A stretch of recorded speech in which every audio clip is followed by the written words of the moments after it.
Yemen ജയിലിൽ കഴിയുന്ന നിമിഷപ്രിയയുടെ വധശിക്ഷ ജൂലൈ 16-ാം തീയതി നടപ്പിലാക്കുമെന്നാണ് പറയുന്നത്.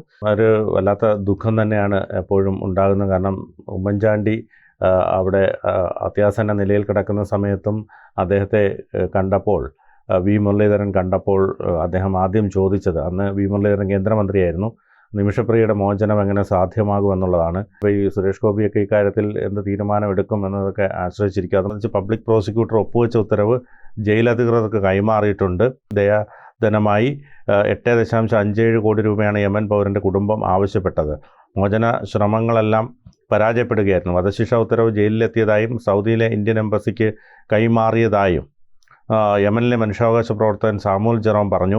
യമൻ പൗരൻ്റെ കുടുംബത്തെ ബുധനാഴ്ച കാണുന്നുണ്ട്. നിമിഷപ്രിയയുടെ അമ്മ പ്രേമകുമാരി സാമുലിനൊപ്പം യമനിലുണ്ട്. കുടുംബം മുഴുവൻ സമ്മതിച്ചാൽ മാത്രമേ ഈ ദയാധനം കൊടുത്താലും മോചനം സാധ്യമാകൂ. പക്ഷേ സ്വാഭാവികമായും നിമിഷപ്രിയയുടെ മോചനം ഇന്ത്യയിലുള്ള എല്ലാവരും തന്നെ ആഗ്രഹിക്കുന്നുണ്ട്. സർക്കാർ, എംബസികൾ ഇതൊക്കെ ഇക്കാര്യത്തിൽ എന്ത് നടപടിയെടുക്കുമെന്നുള്ളതാണ് എല്ലാവരും ഉറ്റുനോക്കുന്നത്.